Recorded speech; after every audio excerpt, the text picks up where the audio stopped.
E aí, turma, tudo certo? Hoje eu vou falar sobre o tema naming ou criação de nomes para design. E ele é baseado num livro chamado Design de Identidade da Marca. Eu não tenho ele físico aqui, mas vou deixar a imagem aqui da capa do livro, Design de Identidade da Marca. Ele foi escrito por Alina Weller. E nesse livro ela explica um pouquinho sobre como criar nomes. Eu usei também outras referências e vou mostrar no resumo que eu criei. Um resumo inicial para quem quer criar um nome interessante. Então vamos pro resumo. Esse é o resumo, ele é uma aula inteira que eu dou sobre naming. Eu resolvi fazer esse vídeo para deixar aqui registrado e aberto para quem quiser saber mais. Mas a minha vontade de saber um pouquinho mais sobre criação de nome para identidade de marca surgiu quando eu era estagiário ainda. E na empresa Verde Design a gente fazia bastante naming, esse processo de criação de nome para as marcas. E aqui eu trago então um pouquinho sobre esse conteúdo, para que vocês também possam pensar sobre esses temas.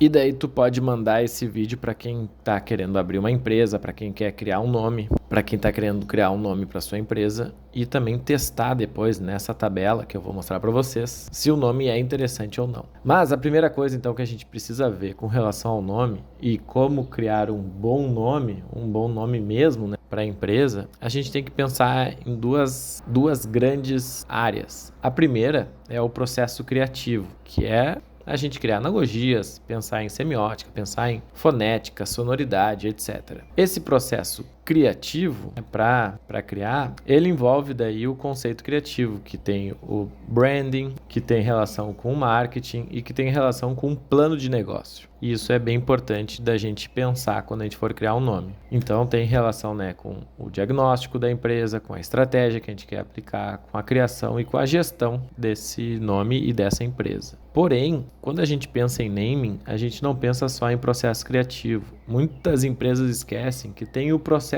burocrático. E o que é o processo burocrático? A gente precisa ver se não existe uma empresa já com o mesmo nome, no mesmo segmento, se ela foi registrada, como que ela foi registrada, em qual categoria. Isso muitas empresas esquecem e muitas pessoas esquecem. Então, nossa, eu tive uma ideia muito legal. Ela vai se chamar Panvel. E daí eu vou lá registrar a marca e depois eu descubro que, poxa vida, existe uma farmácia que se chama Panvel e que é bem famosa no sul do país. E a minha empresa, que é de produtos farmacêuticos, eu não vou conseguir registrar. E todo o processo criativo que eu tive para chegar nesse nome acaba caindo por terra. Ou quando alguém já tem o domínio, né, já tem o registro, principalmente nomes muito genéricos acabam caindo nesse problema. Então, quais são os motivos que tornam um nome inviável? Primeiro, a gente precisa ver as categorias, né? Então, qual que é o processo de criação desse nome no INPI? E o que é INPI? INPI é o Instituto Nacional de Propriedade Industrial. Então, aqui vocês vão poder pesquisar se o nome pode ser registrado ou não, né? Se vocês podem registrar a marca de vocês através do INPI. Então que vocês tenham todo o passo a passo de como fazer isso. Mas, muitas vezes, a gente registra e no final o nome é indeferido, ou seja, ele não é aceito, né? E por que isso pode acontecer? Primeiro, porque já existe uma empresa no mesmo segmento com o mesmo nome, ou uma empresa que tem a mesma sonoridade. Então, a empresa que tem o mesmo segmento e a mesma ou uma sonoridade muito próxima pode ser indeferido na hora da gente registrar. Por isso, essa etapa aqui eu recomendo fortemente que vocês contratem um advogado. É muito difícil a gente, como profissional autônomo ou pessoas da área criativa, ter que se preocupar e ter que fazer toda essa pesquisa. E o advogado vai ajudar muito nesse processo. E é um processo demorado também. Até eu conseguir ter o registro da minha marca, não é de um dia para o outro, não é, eu pensei numa ideia hoje, daqui 5 dias eu tenho ela. Eu tenho que abrir o processo, eu preciso pagar todo esse processo e também é importante ver se não existe nenhum domínio na internet já com esse nome, se no Instagram tem um arroba já disponível que seja interessante também, então tudo isso a gente tem que pesquisar. Então, esse lado burocrático eu não vou falar tanto, porque nós como designers nós precisamos estudar principalmente a área do processo criativo. E no processo criativo a gente tem que se fazer algumas perguntas, né? Sobre esse nome. Então, o nome que a gente criou, ele é fácil? Ele está disponível? Ele é rastreável? Ele é expressivo? Ele é único? E ele é agradável? Então tudo isso é bem importante e o mais importante de todos é, esse nome é memorável, mas como fazer isso no mundo onde as marcas estão competindo o tempo todo e com uma quantidade de informação absurda, né? Eu preciso identificar alguns atributos que são importantes para o meu nome. Então aqui alguns atributos de um bom nome são esses: distintividade, ou seja, ele é diferente dos outros nomes do mesmo segmento. Ele cria associações, então o que eu faço tem associação com o nome da minha empresa. A pronúncia, ela é fácil de entender, fácil de escrever. Ela tem uma expressão boa. Se ela produz uma lembrança adequada relacionada com o que se faz, se ela é sonora e, por último, se ela é possível de proteção, ou seja, se eu consigo registrar esse nome. E para isso, eu utilizo como referência o livro da Alina Weller, que eu comentei, que é esse aqui que se chama Design de Identidade de Marca, e nesse livro ela comenta dos tipos de nomes segundo esse livro. Então ele pode ter o nome do fundador, então aquelas empresas que botam o nome do fundador, esse é um péssimo exemplo, né? Ralph Lauren, Mr. Fields. Então todas essas empresas, elas são com o nome dos fundadores, mas elas são bem difíceis de ser memoráveis, né? Elas são fáceis de proteger, elas satisfazem o ego, que nem a autora comentou, mas a desvantagem é que os nomes são inseparáveis do ser humano real e que elas são de pouca memorização. Que é o caso desse canal aqui, né? Que é Stefan von der Heide, o nome mais difícil de pronunciar, de falar, mas ele é distinto de qualquer outro nome. E isso facilita quando a pessoa se lembra do nome. O difícil é lembrar do meu nome. Outros é descritivo. Então esses nomes transmitem a natureza da empresa, ou seja, Toys, Find Great People ou E-Trade. A vantagem desse nome descritivo, que era o nome da empresa Deixa que eu desenho facilitação gráfica, é que ele comunica claramente as intenções da empresa. O que faz a empresa Deixa que eu desenho? Ela desenha para ti. A desvantagem é que à medida que a empresa cresce e ela se diversifica, o nome se torna limitador.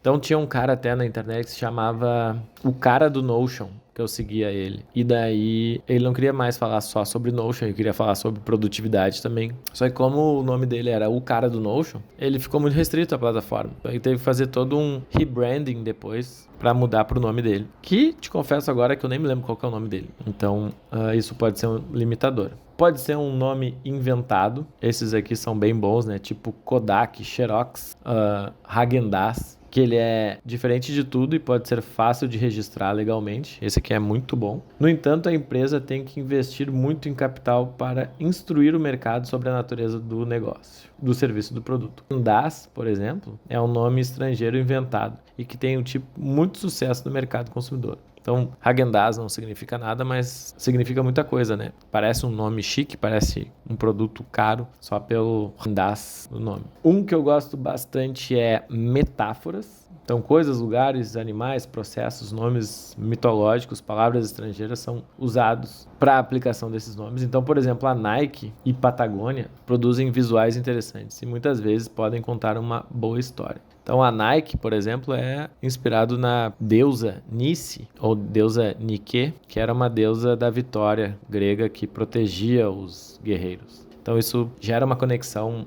uma metáfora muito bacana para o nome. Esse aqui eu acho que é o mais interessante de todos. Pode ser acrônimos. Eu não recomendo fazer acrônimos, por experiência própria. Então, IBM, GE e todas essas siglas que as pessoas não conseguem depois pronunciar, elas se tornam conhecidas somente depois que a empresa se estabelece como pronúncia de um nome completo. Existem tantos acrônimos que os novos que aparecem são cada vez mais difíceis de aprender, exigindo um investimento substancial em publicidade. Então, botou aqui o CNN, CBN, INSS, ISQN, IPTU, IPTA, e daí vai indo. Eu não recomendo acrônimo para nenhuma empresa, porque ela vai ter que ser muito importante no mercado para as pessoas poderem entender. Então aqui, por exemplo, né, no Rio Grande do Sul, a gente tem algumas construtoras. Daí tem a CFL, tem a Goldstein e tem a Plaenge. Vejam, né? Aqui ela tem que ser muito forte no mercado para as pessoas entenderem o que é a CFL. Mas esse acrônimo eu não sei o que significa. Goldstein deve ser o nome da empresa, mas é o nome da família, né? Então tem aquela questão ali do ego e da distinção, e é de difícil entendimento entendimento, né, do nome. E agora, recentemente, tem a Plaenge, que eu nem sei o que é Plaenge, se é um nome criado, mas... E tem uma difícil pronúncia, né? Plaenge ou Plaenge, não sei como é que é. Então tem que cuidar bastante com relação ao nome. E pode ser palavras mágicas. Então mudar um pouquinho, pegar uma inicial de um, o final do outro, pode ser interessante, como por exemplo Netflix ou singular. Então a gente altera um pouquinho a ortografia das palavras para deixar ela registrável. E por fim ela fala sobre as combinações de todos esses tipos. Então combinar essas categorias é interessante. Ela traz aqui Citibank, Singular Wireless e Hopes Cookies. Então se fosse falar aqui no Brasil, né,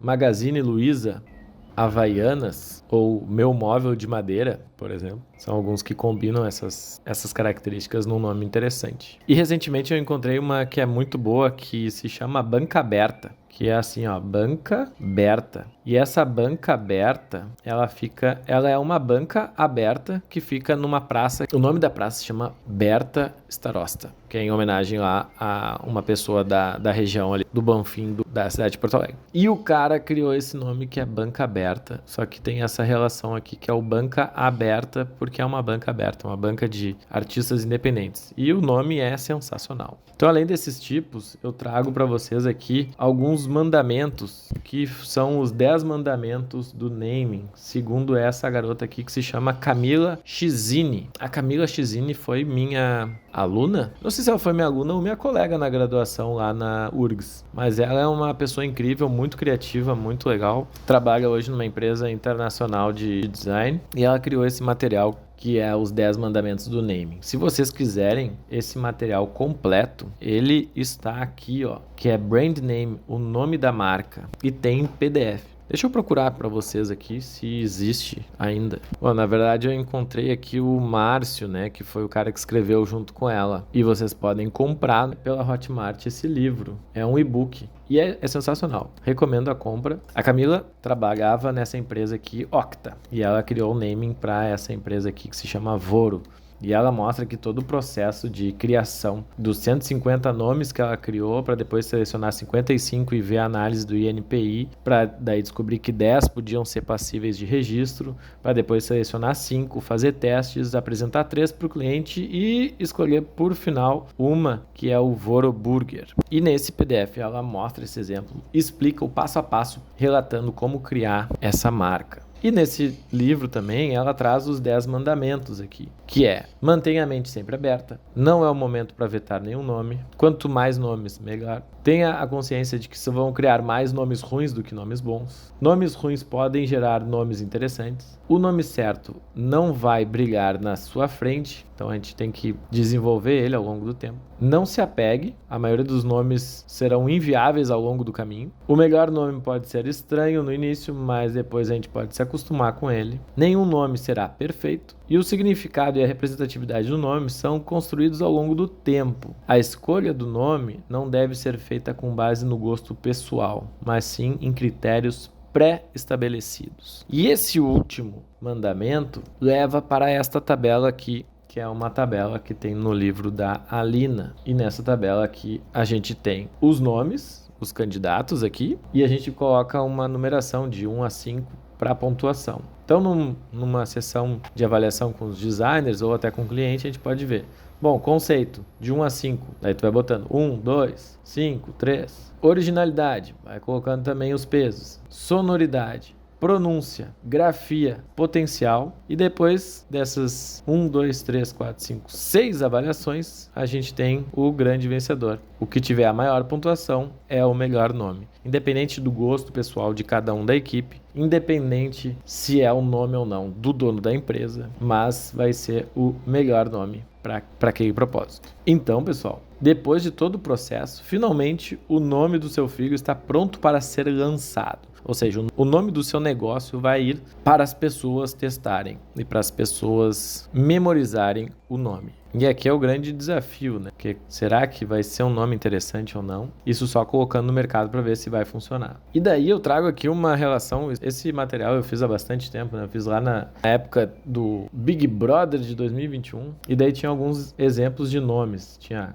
Caroline, que era Carol com K, Fiuk, e Arcrebiano, Lucas, Projota, Carla Dias. Então é legal da gente ver uma comparação assim, né? Quais que são os mais memoráveis? Quem é Lucas? Nem me lembro quem é Lucas. Mas Vitube, Udi, Pocá, Fiuk, Arcrebiano e Caroline, daí sendo aqui não Caroline, né, mas Carol com K, esses nomes são muito mais lembráveis do que só João. Carla Dias, por ser mais específico, é um pouquinho mais memorável, mas também não é tão bom. Arthur, Rodolfo com 2 Fs, Caroline, Lumena e Thaís. Esses aqui foram excluídos rapidamente do Big Brother. Os que ficam são os que já têm um nome até mais interessante, os nomes mais memoráveis, né? Que nem Projota. É muito mais difícil ter alguém com esse mesmo nome, ou Fiuk, para se lembrar. Então, por coincidência, né, esses nomes aqui são das pessoas mais famosas e das pessoas que são mais lembradas, mesmo depois que o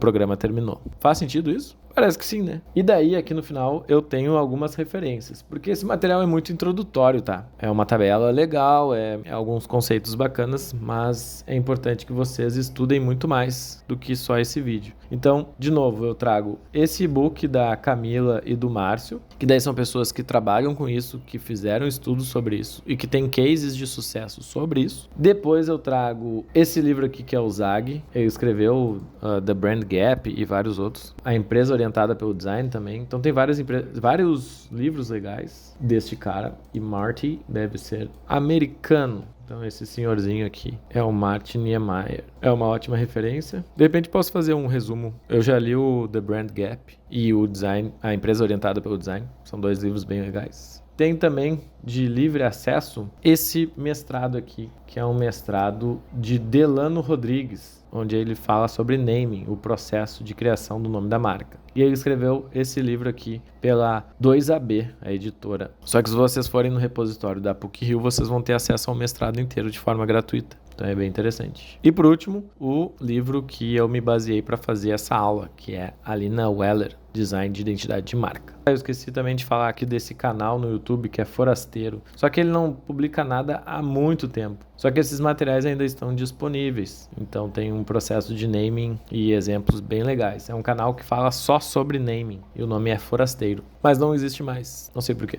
Mas era bem bacana. Certo, turma? Esse aqui, então, é o resumo visual para quem quer criar um nome para alguma empresa, para alguma marca, para algum projeto que esteja em execução. Espero que vocês tenham gostado desse resumo e qualquer dúvida que vocês tiverem podem marcar aqui, podem mandar mensagem. Enviem esse vídeo também para quem vocês acham que está nesse processo de criação de nome, que vocês conhecem alguém que quer criar uma empresa e que talvez esteja caindo no erro de só criar um nome aleatoriamente, sem passar por um processo criterioso criativo e também passar por um processo criterioso de registro de marca. Certo, pessoal? Nos vemos no próximo vídeo. Um abraço!